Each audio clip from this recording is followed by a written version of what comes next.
नमस्कार, न्यूज 24 देख रहे हैं आप और आपके साथ मैं हूं ऋषभ शर्मा। टोक्यो पैरालंपिक्स 2020 में भारतीय एथलीट्स का शानदार प्रदर्शन जारी है। एक के बाद एक मेडल्स लगातार भारतीय एथलीट्स जीत रहे हैं और भारत के लिए आज का दिन एक बार फिर बहुत ही खास रहा है, क्योंकि भारत के लिए शूटिंग में एक ही इवेंट के अंदर आए हैं दो मेडल्स और ये दोनों ही मेडल्स दिलाए हैं भारत के स्टार शूटर्स मनीष नरवाल और सिंहराज अडाना ने। हम बहुत ही खुशकिस्मत हैं कि इस वक्त हमारे साथ बात करने के लिए सीधे टोक्यो से मौजूद हैं हमारे यही दोनों चैंपियन शूटर्स मनीष नरवाल और सिंहराज अडाना। तो दोनों ही शूटर्स का, दोनों ही चैंपियंस का बहुत बहुत स्वागत है। कॉन्ग्रेचुलेशंस। जय हिंद सर। मनीष, पहला सवाल तो मैं यही कहूंगा, हर आदमी का ये ख्वाब होता है कि देश को रिप्रेजेंट करे और देश के लिए कुछ ऐसा करे कि हिस्ट्री क्रिएट हो जाए। पैरालंपिक्स में आप गए, 19 साल के हैं सिर्फ, और गोल्ड मेडल हासिल किया। यहाँ पर हम लोग आपका इवेंट देख रहे थे, रोंगटे खड़े होते हैं जब कभी भी नेशनल एंथम बजता है। आपके लिए वो क्षण कैसा था? और यही सवाल जो है सिंहराज आपके लिए भी है, क्योंकि आप भी उसी पोडियम पर मौजूद थे। जी, बहुत ही खुशी हुई थी सर कि हमने देश के लिए मेडल जीता, और जो राष्ट्रीय गान बजा तो मैं और सिंहराज भैया साथ में ही थे, तो ये खुशी भी डबल हो गई थी जब हमारे गोल्ड और सिल्वर आया था इस बार। और आप क्या कहेंगे सिंहराज? जी, बिल्कुल।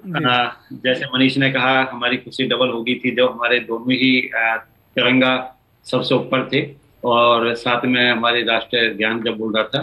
तो सबसे बड़ा जीवन का जो नशा आना, वो यही पल होता है कि जब हम किसी भी देश की धरती पर जाकर अपने देश के तिरंगा को सबसे ऊंचा उठते हुए राष्ट्रीय गान के साथ सुनते हैं तो छाती हमारी 56 इंच की हो जाती है, लगता है, और हमें अपने आप पे भारतीय होने पर गर्व महसूस होता है।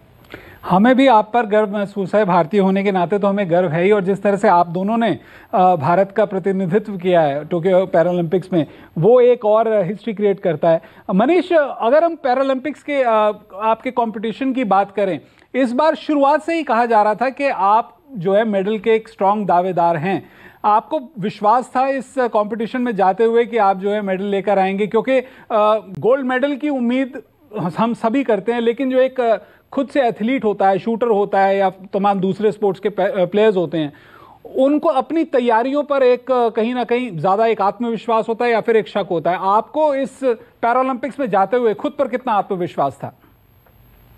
बिल्कुल विश्वास था मुझे पहले से ही, लेकिन जो 10 मीटर का मेरा मेन इवेंट था, हालांकि मैं उसमें मेडल नहीं जीत पाया। मैं 7th रैंक पे बाहर हो गया था। क्वालिफिकेशन में मैं फर्स्ट था और उस टाइम पे मतलब सिंहराज भैया ने अच्छा प्रदर्शन किया और मतलब ब्रॉन्ज मेडल जीता। वो मतलब एक मेरे लिए जो हार थी, उसने मतलब काफी कुछ मुझे सिखाया भी। और उसके बाद में मतलब जो टीम के मेंबर्स हैं, जो हमारी जो शूटिंग की टीम है, फैमिली, कोचेस, और जो मतलब हमारी जो शूटिंग की टीम है, उस पूरी टीम ने मुझे सपोर्ट किया कि मतलब अगला जो नेक्स्ट इवेंट होगा आपका, उसमें आप अच्छा प्रदर्शन कर पाओगे। सिंहराज, आप सीनियर शूटर भी हैं अगर इस टीम की बात करें, और आपके लिए तो ये ओलंपिक्स बहुत खास हैं। आपने जाने से पहले कहा था कि आप चाहते हैं कि पोडियम पर मौजूद हों और राष्ट्रगान बजे। वो राष्ट्रगान भी बजा और इस बार तो ओलंपिक्स में आपने दो मेडल्स जीते हैं। इससे पहले आपने 50 मीटर पिस्टल में भी मेडल जीता था। तो आपके लिए ये मेमोरीज कैसी हैं इस बार टोक्यो पैरालंपिक्स की? मेरा तो हमेशा एक ही सपना रहता है कि हम कहीं भी खेलने जाए तो देश के जो एथलीट्स है वो सर्वश्रेष्ठ प्रदर्शन करे और हमें राष्ट्रीय गान और तिरंगा दोनों को सलूट करने का मौका मिले। तो ये अपने आप में मेरा जो सपना है, वो ड्रीम मेरा है, और मैं इसके अलावा कुछ सोचता भी नहीं तिरंगा को ऊपर देखने के अलावा। तो हमेशा मेरा यही रहा कि हम कुछ ऐसा करें देश के लिए जो, क्योंकि हमारे लिए सामान्य नहीं था ये कुछ करना, क्योंकि जब हम पैरा एथलीट से हमने पूरा जीवन एक अपाहिज जीवन में गुजारा है और संघर्ष में गुजारा है, उस संघर्ष की जो दर्द और पीड़ा है, वो इस सम्मान को देखकर, आप लोगों का प्यार देख के, वो सब कुछ खत्म हो गया है। मनीष, 2020 में जब आपको अर्जुन अवार्ड दिया गया था, तभी से ऐसी चर्चाएं शुरू हो गई थी कि 2021 में आप जो है इस बार पैरालंपिक्स में मेडल लेकर आ रहे हैं, और हम सभी को ऐसा भरोसा था। और तभी से आपकी संघर्ष की कहानियां, आपकी अपनी जो एथलीट शूटर बनने की जो एक कहानी है वो अखबारों में छपनी शुरू हो गई थी। टेलीविज़न पर हमने अपने दर्शकों को बताया कि मनीष नरवाल कौन है, बचपन में फुटबॉलर बनना चाहते थे, लेकिन फिर कुछ ऐसा हुआ कि शूटर बन गए। आज जब पीछे मुड़कर देखते हैं, क्या लगता है कि वो जो एक चेंज ओवर था, बनना था फुटबॉलर और बन गए शूटर, और आज गोल्ड मेडल भी जीता है, वो सही था? हाँ, जो उस टाइम का जो ये फैसला था हमारा कि मतलब मेरे पेरेंट्स ने और जो मैंने मतलब साथ बैठ के लिया था, वो कहीं ना कहीं हमारा अच्छा था, जिसकी वजह से मैं मतलब यहाँ पे पहुंच पाया। बिल्कुल। हम आपकी किसी संघर्ष की से जुड़ी कहानी भी जानना चाहते हैं, क्योंकि कई बार ऐसा होता है कि पैरा एथलीट्स को, जैसा अभी सहराज भी कह रहे थे, कि एक संघर्ष ऐसा होता है कि आपको हर रोज़ एक नई परेशानी से हो सकता है जूझना पड़े। ट्रेनिंग को लेकर आपको वैसा सपोर्ट सिस्टम नहीं मिलता, वो इकोसिस्टम नहीं होता आपके आसपास जहां दूसरे लोग आपको मोटिवेट करते हैं कि हाँ आप कुछ करने जा रहे हैं। ऐसे में एक पैरा एथलीट के लिए ये सफ़र, एक छोटे से गांव से आना, आप हरियाणा से बिलोंग करते हैं, और फिर मेडल जीतना, इस संघर्ष को आप कैसे देखते हैं? इस संघर्ष के बारे में हम कुछ जानना चाहेंगे। मनीष से पूछना चाहेंगे, सिंगार से? जी, दोनों बिल्कुल। मैं पहले जाऊंगा मनीष, आप अपने किसी संघर्ष की कहानी बताएं, फिर यही सवाल आपसे भी सहराज। जी जी। सर, संघर्ष तो सर 2016 में जब मैं शूटिंग में आया था, जब से स्टार्ट हो गया था। और शूटिंग गेम ही हमारा कुछ इस टाइप का है कि मतलब कंटिन्यूअसली प्रैक्टिस करनी होती है, और मतलब कंटिन्यूअसली हमें मतलब शॉट्स और इन चीज़ों की भी जरूरत पड़ती है, जो कि हालांकि थोड़ा कॉस्टली गेम है ये, लेकिन मतलब हर चीज़ में संघर्ष चलता है सर। कभी ऐसा लगा मनीष कि वो डिसेबिलिटी वाली जो एक फैक्टर होता है, उसकी वजह से मन में कहीं एक किसी ऐसी भावना का कहीं कोई आपने सृजन ना होने दिया हो, कहीं कुछ मन में कहीं आता है कि शायद मैं पूरी तरह से अगर नॉर्मल गेम्स खेल रहा होता तो उतनी ज़्यादा परेशानी नहीं होती? जैसे फिटनेस इश्यूज होते हैं, कई बार आपको और भी प्रॉब्लम्स होती हैं आने जाने में, या फिर दूसरी चीज़ों को लेकर। मैं ये सोचता हूँ सर कि कोई भी एथलीट या पैरा एथलीट, तब तक वो पैरा नहीं बनता तब तक वो अपने दिमाग से ये पैरा वर्ड ना निकाल दे। अगर वो कोई भी नॉर्मल इंसान भी अगर वो ये सोचे कि मैं मतलब मैं तो पैरा हूँ, मेरे मतलब मैं उठ के चल नहीं सकता, तो वो चल भी नहीं पाएगा। और इसी वजह से मतलब हम ये नहीं सोचते कि यार हम पैरा, हम ये नहीं कर सकते, हम ये सोचते हैं कि हम ये कर सकते हैं और हम ये जरूर करेंगे। बहुत ही खूबसूरत जवाब दिया आपने मनीष, और मुझे लगता है पूरा हिंदुस्तान इस जवाब से बहुत ही ज़्यादा खुश हुआ होगा। वैसे सहराज, यही चीज़ मैं आपसे भी पूछना चाहूँगा। कहीं ना कहीं स्ट्रगल तो सभी लोग करते हैं, किसी को अपने आसपास के माहौल से परेशानी होती है, कोई किसी चीज़ को, सेहत को लेकर स्ट्रगल करता है, किसी के पास में फाइनेंशियल स्ट्रगल्स होती हैं, किसी के पास में फैमिली इश्यूज होते हैं। तो ऐसे में एक पैरा एथलीट का जो है जीवन जो है, उसको आप कैसे देखते हैं? आज अगर आप पीछे मुड़कर देखते हैं, now you are household name, जब आप हिंदुस्तान आएंगे आपको पता चलेगा कि पूरा हिंदुस्तान आपको पहचान चुका है, आपके अचीवमेंट्स को जान चुका है, मीडिया पर आप आ रहे हैं। सब इसमें जो मेरा जो जन्म 82 में हुआ था, और हमारे बचपन में 2 बूंदे जो होती है पोलियो ड्रॉप्स, वो नहीं थी, तो 1 ईयर का था मैं, उस दौरान मुझे पोलियो हो गया था दोनों पैरों में। लेकिन मेरे परिवार और मदर्स फादर्स की बहुत केयरिंग और बहुत देख रेख होने के बाद मैं अपने कामों पे चलने में सफल हुआ। ये एक इच्छा शक्ति थी कि मेरे फादर मदर हमेशा मुझे मोटिवेट करते, मेरे फैमिली वाले, सिंगराज आप चल सकते हो, चल सकते हो। तो बचपन से हमें जो मोटिवेशन सिखाया, पॉजिटिव रहना, वो बहुत बड़ी ताकत होती है जीवन में, कि कुछ भी हो जाए आप हमेशा अच्छा सोचो और अपनों को साथ में लेके चलो।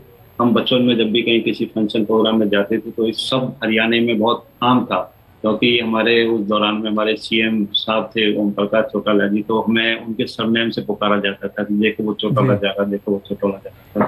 तो आज हिंदुस्तान बदल गया है, अब पढ़े लिखे हैं, सभी समझदार हो गए हैं, अब उन शब्दों का इस्तेमाल बहुत कम हो गया है। पहचान जो हमारी है वो अब बदल गई, अब हमें शायद एथलीट्स और एक अच्छे नजरिए से देखा जाएगा। सबसे मायने चीज ये है कि जैसे मनीष भाई ने बताया कि अपाहिज किसी शरीर से या किसी अंग से खराब होना नहीं है। अपाहिजता होती है दिमाग से खराब होना। अगर आपका दिमाग में अपाहिजता है तो वो किसी भी तौर पर हो सकती है, तो आप वास्तव में अपाहिज है। अगर दिमाग आपका सॉलिड है और आपके जो विचार उद्देश्य देश हित और समाज हित के लिए है, परिवार हित के लिए है, तो मैं समझता हूँ ये अपंगता बीच में नहीं आएगी और आप अच्छा एक रोल मॉडल अपने समाज परिवार के लिए बन सकते हैं। सर मैं आपको एक बात बताऊं, मैं आज हमारे केंद्रीय खेल मंत्री अनुराग ठाकुर से मिला था, एक व्यक्तिगत मुलाकात थी और उस दौरान उन्होंने हमारे पैरा एथलीट्स और इससे पहले टोक्यो ओलंपिक्स में शिरकत करने वाले एथलीट्स की बहुत तारीफ की। उन्होंने कहा कि जैसा जोश और जज्बे के साथ इस बार हमारा कंटिंजेंट गया है, आने वाले दिनों में ग्राफ बढ़ेगा ही और मेडल्स की टैली जो है वो भी लगातार बढ़ती जाएगी। पीएम मोदी की भी बड़ी उन्होंने बात की कि पीएम मोदी भी इस चीज़ को लेकर बहुत ज़्यादा पॉजिटिव हैं और किस तरह से पीएम मोदी ने लगातार एथलीट्स के साथ में बात की।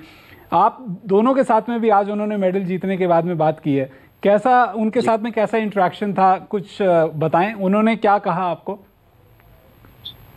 उन्होंने हमें बधाइयाँ दी, हमारे लिए, हमारे परिवार के लिए, और भविष्य में इसी प्रकार खुश रहने का हमें आशीर्वाद दिया और साथ में ये भी आशीर्वाद दिया कि आप लोग इसी तरीके से तरक्की करते रहें, अपना देश और परिवार का मान सम्मान बढ़ाते रहें। मनीष, मुलाकात के लिए वक्त दे दिया उन्होंने, इंडिया आना है, मिलना है और कुछ खाने के लिए बोला कि इस बार जैसे होता है कि एथलीट्स जब ओलंपिक या किसी टूर्नामेंट में जाते हैं तो उनको सेक्रीफाइस करना होता है कि मैं ये नहीं खाऊंगा, अपनी ट्रेनिंग पर फोकस करूंगा, तो ऐसे कुछ ही खाने पीने की चीज़ पे कुर्बानी दी जो पीएम मोदी पूरा करेंगे? बिल्कुल, उन्होंने तो सर जो सम्मान दिया ना हमें वह टोक्यो में आने से पहले और बाद में, रियलिटी में बहुत बहुत ब्रिलियंट कदम था उनका और इससे हमें जो विल पावर हमारी बढ़ी है ना, वो सब शब्द नहीं उसके लिए बयान करने के लिए हमारे पास। हमें ऐसा लगता है कि जहाँ की सभी मिठाइयाँ हमें मोदी जी ने पहले खिला दी। और मनीष, आप क्या कहेंगे? पीएम मोदी से बात हुई, कैसा लगा? प्राइम मिनिस्टर 1 to 1 फोन पर हेलो कर रहे हैं आपके साथ। हाँ सर, अच्छा लगा सर कि उन्होंने बात करी और मोटिवेट किया। उन्होंने जाने से पहले भी मोटिवेट किया था हमें जी। और जैसे हमने मेडल जीता तुरंत उनका फोन आया और बधाइयाँ दी, फैमिली को भी बधाइयाँ दी और परिवार के बारे में भी बात करी उन्होंने और काफी अच्छा लगा। और उन्होंने ये भी कहा कि आगे भी हम ऐसे मेडल जीतते रहें। मतलब अच्छा लगता है सर कि मतलब। अच्छा, घर पे बात हुई होगी, घर वालों का क्या कहना है? कितनी बेसब्री से इंतजार हो रहा है आपका? घर पे तो सर अभी रियलिटी बताऊं तो मतलब मेरी थोड़ी देर के लिए बात हो पाई थी, मैं बात ही नहीं कर पाया हूँ अभी घर वालों से। जश्न मनाया जा रहा है, मैं आपको बता रहा हूँ, आप दोनों के घर पे जश्न मनाया जा रहा है। पूरे के पूरे आपके ऐसा कह लीजिए पूरा शहर ही आपके घर पहुंच गया है और इनफैक्ट मैं मीडिया वालों की बात बता सकता हूं कि मीडिया की टीमें भी वहां पर पहुंची हुई हैं। आपके फैमिली के लोगों के रिएक्शन, आप सभी मीडिया परिवारों के हम बहुत आभारी रहेंगे क्योंकि जितनी खुशी हमें मोदी जी से मिलने से और मेडल तो पाने से, उतनी खुशी आप लोगों के सम्मान देने से। अच्छा, एक बार अगर आपके पास नहीं, हम आपको सैल्यूट करते हैं। एक बार उस मेडल का दीदार हम करना चाहेंगे, अगर आपके आसपास है तो हम ज़रूर चाहेंगे कि हमारे न्यूज़ 24 के दर्शकों के लिए आप उसे ज़रूर दिखाएं। हम तो वो कहते हैं ना, एक गोल्डन बाइट होती है, इसकी बाइट भी कर लीजिए आप। जी वाह, सबसे बड़ी बात है हिंदुस्तान के तीनों जो तिरंगे में कलर होते हैं वही बेहतरीन कलर यहाँ देखने को आपको तीनों कलर मिलेंगे। बहुत खूबसूरत। ये एक ऐसी फोटोग्राफ है जो मुझे लगता है कि हम स्क्रीनशॉट लेके इसका फ्रेम करा सकते हैं। हमारे साथ बात करने के लिए बहुत बहुत शुक्रिया आप दोनों ही चैंपियंस का। उम्मीद करते हैं कि पैरा ओलंपिक्स के अंदर भारत की मेडल टैली इसी तरह से आगे बढ़ती रहेगी और जब आप हिंदुस्तान आएंगे तब हम आपका एक ग्रैंड वेलकम करेंगे। पूरे देश में जोश है, जश्न है, आप लोगों की इस मेहनत का नतीजा आप लोगों को मिला है। Looking forward to meet you soon. बहुत बहुत शुक्रिया। Thank you sir.